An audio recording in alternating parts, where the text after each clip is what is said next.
నమస్తే. ఇటు కాంగ్రెస్ పార్టీలో కొమ్ములాట జరుగుతుంది. అండ్ అలాగే రీసెంట్ చూసుకుంటే ప్రతి ఒక్క నాయకులు అంతర్గత విభేదాలు వచ్చి అవన్నీ కూడా రచ్చబండ బయటకు వచ్చి చర్చ జరుగుతుంది. చాలా పెద్ద ఎత్తున లొల్లి బయట పెడతా ఉన్న పరిస్థితి. ఈ వైపు చూసుకుంటే ప్రతిపక్షాలకు ఒక ఛాన్స్ కాంగ్రెస్ పార్టీ ఇస్తుందా అని కూడా సంకేతాలు కూడా పోతున్న పరిస్థితి. అండ్ రీసెంట్గా కొండా సురేఖ గారి కూతురు రేవంత్ రెడ్డిని టార్గెట్ చేస్తూ పలుమార్లు అంటే గతంలో ఒకసారి చేసి మళ్ళీ నిన్న కూడా చాలా సంచలన వ్యాఖ్యలు చేసింది. మాట్లాడిన దీనిపైన మనతో పాటు మాట్లాడిన కాంగ్రెస్ పార్టీ రాష్ట్ర మహిళా నాయకురాలు ఇందిరా శోభన్ గారు మాట్లాడడం. మేడం ఏం చెప్తారు? అంటే నిన్న వారు మాట్లాడడం కావచ్చు, గతంలో కూడా మాట్లాడి మళ్ళీ నిన్న కూడా మాట్లాడేది, ఎట్లా చూస్తారు ఈ వ్యాఖ్యలు? ఏదేమైనప్పటికీ కూడా సుష్మిత మాట్లాడిన మాటలు యావత్ సమాజం ఖండిస్తుంది. ఎందుకంటే చెట్టు నీడ కింద ఉంటూ ఆ చెట్టునే నరికే ప్రయత్నం నువ్వు చేస్తూ ఉన్నప్పుడు అది సరైనది కాదు. ఇవాళ ముఖ్యమంత్రి గారిని మీరు మాట్లాడినటువంటి వాక్యాలు అన్నది ఎవరు చెప్తే మాట్లాడినారు, ఎవరి ద్వారా మీరు ఆ మాటలు వచ్చినాయని అడగాల్సిన పరిస్థితి ఉన్నది. గతంలో మాట్లాడి చిన్నపిల్ల కదా ఏదోలే అని చెప్పేసి క్షమాపణ చెప్పారు, ఒక లైన్లో నడిపోతుంది. మళ్ళీ మీరు అదే వ్యాఖ్యలు చేయడం వల్ల ఏమి ఉపయోగం? ఇవాళ ప్రభుత్వము అంటే ఇవాళ సురేఖక్క ప్రభుత్వంలో పార్ట్, సీఎం గారి క్యాబినెట్లో తను ఉన్నారు.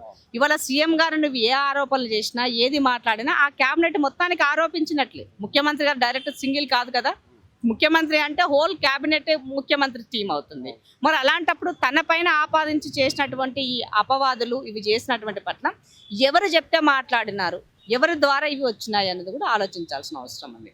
ఇవాళ లేనటువంటివి కుటుంబ సభ్యులుగా పొలిటికల్గా డైరెక్ట్గా లేకున్నా అధికారంలో లేకుండా ఎలాంటి పదవులు అనుభవించని కుటుంబ సభ్యులను తీసుకొచ్చి రాజకీయంగా ఇవాళ నువ్వు బద్నాం చేసే పని పడితే ఇవాళ బీజేపీ బీఆర్ఎస్ వాళ్ళకి నువ్వు డైరెక్ట్ గా అస్త్రం ఇచ్చినట్టు కదా. నువ్వు గతంలో మాట్లాడిన అస్త్రాలే ఇప్పటికి వాడుకుంటున్నారు వాళ్ళు. కొండా సురేఖ వెనుకుండే మాట్లాడిస్తున్నారు అనుకోవచ్చు. నేను అలా అన్నాను, ఎందుకంటే ఆ పిల్ల సురేఖకి చెప్తే ఈయన క్యారెక్టర్ కాదు. నాకు తెలిసినంత వరకు ఆ అమ్మాయి చాలా అగ్రెసివ్ గా మాట్లాడు, కానీ అది ఎప్పుడు పనికిరాదు. ఇవాళ గోల్డెన్ స్పూన్లో పెట్టి గోల్డెన్ స్పూన్లో పెరిగి వచ్చినావు కాబట్టి ఏం మాటలు నడుస్తాను నువ్వు అనుకుంటుండొచ్చు, కానీ ప్రజాక్షేత్రంలో అడుగుపెట్టినప్పుడు అది పనికిరాదు. ప్రజాక్షేత్రంలో ఎంత అనుకోగా ఉండి ప్రజలతో ఎంత మమేకమై మనం మూవ్ అయితే అది. ఇప్పుడు సురేఖక్కను మురళనని కాదని పక్కకు జరిగి సుష్మను బయటకు వెళ్ళి సొసైటీలో అడుగు పెట్టమని ఎవరన్నా తెలుస్తుంది. రాజకీయంగా ఎట్లా ఉంటుంది అన్నది అర్థమవుతుంది. ఇప్పుడు ప్రజాక్షేత్రంలో మాకు ఎలాంటి బ్యాక్గ్రౌండ్ లేకుండా వచ్చినాం. ఈ రోజు వరకు ప్రజల పట్ల అభిమానము, ప్రేమ, కొట్లాడే తత్వం మాకున్నది కాబట్టి ఎక్కడికి వెళ్ళినా ప్రజలు మమ్మల్ని ఆదరిస్తారు. మాకు పదవులు ఉన్నా అధికారం ఉన్నా లేకపోయినా మాకు అది పెద్దగా ఏమనిపించదు. కానీ మరి నువ్వు అమ్మ నాయన పేరు చెప్పుకొని రాజకీయం చేస్తున్నప్పుడు ఎంత ఓపిక ఉండాలి, నీకు ఎంత సహనం ఉండాలి? ఇవాళ ముఖ్యమంత్రి గారిని మీ దగ్గరికి వచ్చినప్పుడు పీసీ ప్రజలుగా నువ్వు మద్దతు ఇస్తే ఏం తక్కువ చేస్తున్నాడు? అక్కకైతే అధికారం ఇచ్చారు కదా, మంత్రిగా తీసుకున్నారు కదా, మరి అక్కకి ఏమైనా ఇబ్బంది కలిగితే డైరెక్ట్ అక్క మాట్లాడుకుంటుంది కదా. నీవెందుకు మధ్యలో పావులో పుడకలెక్క? నీకెందుకు నీకేం సంబంధం? కొన్ని పార్టీకి సంబంధమా, ప్రభుత్వానికి సంబంధమా, దేనికి సంబంధం? నువ్వు ఎందుకు ఇన్వాల్వ్ అయ్యి ప్రతిదానిని రచ్చ చేసి దానిని చిరువలు పలవలు చేస్తున్నావు? నిన్న బర్త్డే పూట ఆమె సంతోషంగా ఉండకుండా మానసికంగా ఆమెను కుంగిపోయే విధంగా నువ్వు ఈ రకమైనటువంటి వ్యాఖ్యలు చేయడం వల్ల ఇవాళ సంజాయిష్ చెప్పుకోవాల్సింది, ప్రజల ముందుకు పోవాల్సింది సురేఖక్క నువ్వు కాదు కదా. నీదేం పోతున్నది? నెత్తినిది కాదు, కత్తినిది కాదు.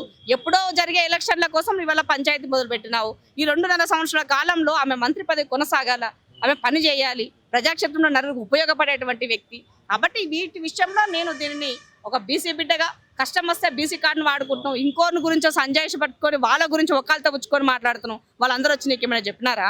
అక్కడ ఏం జరుగుతుందో అనేది నీకేమైనా ఆధారాలు నీ దగ్గర ఉన్నాయా? ఎందుకమ్మా? అండ్ నా మీద ఒకవేళ కౌంటర్ ఇస్తే మాత్రం నేను అందరి చిట్టాలు బయట పెడతా, నా స్కామ్లకు సంబంధించి అన్ని కూడా ఉన్నాయని చెప్పేసి కౌంటర్ ఇవ్వమని చూస్తాను. పెట్టమని చెప్పా అమ్మాయిని, ఆమె దగ్గర ఏమున్నాయో పెట్టమను. నీ దగ్గర నిజంగా ఆధారాలు ఉంటే ఎంక్వైరీ వ్యవస్థలు ఉన్నాయి, ఏఐసిసి ఉన్నది, పిసిసి ఉన్నది, కంప్లైంట్. అవి శాత కాకుండా నువ్వు ముఖ్యమంత్రి గారిని బ్లాక్మెయిల్ చేస్తా, నేను బెదిరిస్తా, ఆదరిస్తానంటే ఎవడు బెదిరేటోడు? రేవంత్ రెడ్డి అనేటోడు ఎట్లాంటి ఏ స్థాయి నుంచి ఏ స్థాయిగా వచ్చినాడో అందరికీ తెలుసు. ప్రజాక్షేత్రంలో ఇండిపెండెంట్గా ఎలాంటి బ్యాక్గ్రౌండ్ లేకుండా ముఖ్యమంత్రి స్థాయికి ఎదిగి వచ్చినాడు ఆయన. ఆ వచ్చిన వ్యక్తిని నువ్వు బెదిరిస్తా అంటే బెదురుకుంటాడా? చూస్తావు కదా, కేసీఆర్ నియంతృత్వగా నేనే సత్యదాకా ముఖ్యమంత్రి అనుకున్నోడిని ఎట్లా మట్టి గరిపించిండో, ఎట్లా ఫామ్ హౌస్కి పరిమితం చేసిండో చూస్తున్నాము. ఇవాళ అవతలోడు నవ్వుకోవడానికి అవహేళన చేసే విధంగా నీ యొక్క స్టేట్మెంట్లు చేయడానికి బాధాకరమైన విషయం. వ్యాఖ్యలు ఏంటంటే పచ్చ కాంగ్రెస్, అచ్చ కాంగ్రెస్ అని చెప్పేసి, లేకుంటే సైకిల్ కాంగ్రెస్ అని చెప్పేసి, అంటే పాత కాంగ్రెస్, సైకిల్ కాంగ్రెస్ అంటే ఇవి ఎందుకు వస్తుంది? ఈ వ్యత్యాసం అంటే సైకిల్ కాంగ్రెస్ అని పచ్చ కాంగ్రెస్ ఇవి ఎందుకు వస్తుందంటే, ఇప్పుడు ఆ పచ్చ నుంచి వచ్చినటువంటి రేవంత్ రెడ్డి చేయబట్టే కాంగ్రెస్ పార్టీలో కష్టకాలం ఉన్నట్టు పని చేయబట్టే పార్టీ అధికారాలు వచ్చింది. మరి పచ్చ అని ఎందుకు అనడం అవసరమా? పచ్చ ఇవాళ చేతికి వచ్చినప్పుడు ఆటోమేటిక్గా కాంగ్రెస్ వ్యక్తే కదా, కాంగ్రెస్ ఐడియాలోనే పనిచేస్తుంది కదా. మరి అలాంటప్పుడు మనం గౌరవం ఇచ్చుకోవాలి కదా. అందరము కూడా ఎవరమైనా ఏ పార్టీ నుంచి వచ్చినప్పటికీ కూడా ఒక పార్టీకి వచ్చినప్పుడు ఆ పార్టీ లైన్లో ఆ పార్టీ ఐడియాలజీలో ఆ పార్టీలో ఉన్నంత వరకు పనిచేస్తే అది మనం రెస్పెక్ట్ చేయాల్సిన అవసరం ఉన్నది.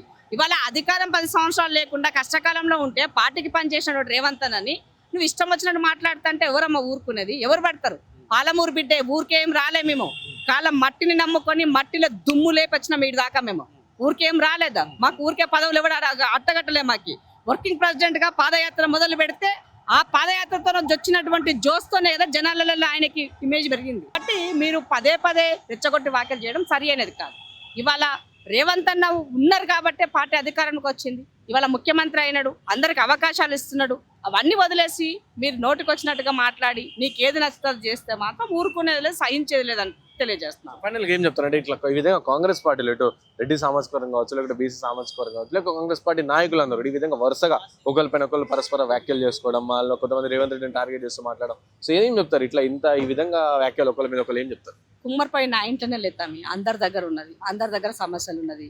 బీఆర్ఎస్లో లేదా? పొద్దున్న లేస్తే హరీష్ రావు కవిత వాళ్ళ రూపేణ నడుస్తూనే ఉన్నది, కనబడుతూనే ఉంది. బీజేపీలో చూడు, బండిదొక లైను, ఈటలదొక లైను, గుండుదొక లైను అలాగే నడుస్తూ ఉన్నది. మరి అలా పంచాయతీలు వాళ్ళు తెలుసుకోలేకుండా పక్కోనే దాంట్లో ఏది పెట్టి వాసన ఎందుకు చూస్తారని అడుగుతున్నాను నేను. సో కాంగ్రెస్ పార్టీ అంటే డెమోక్రటిక్గా ఉంటుంది. ప్రతి అంశాన్ని ప్రతి విషయాన్ని కొంత ఉదార స్వభావంతో గమనిస్తుంది. అవసరం వచ్చినప్పుడు డెఫినెట్గా ఎవరికి ఏ ట్రీట్మెంట్ చేయాలో ఆ ట్రీట్మెంట్ చేస్తుంది.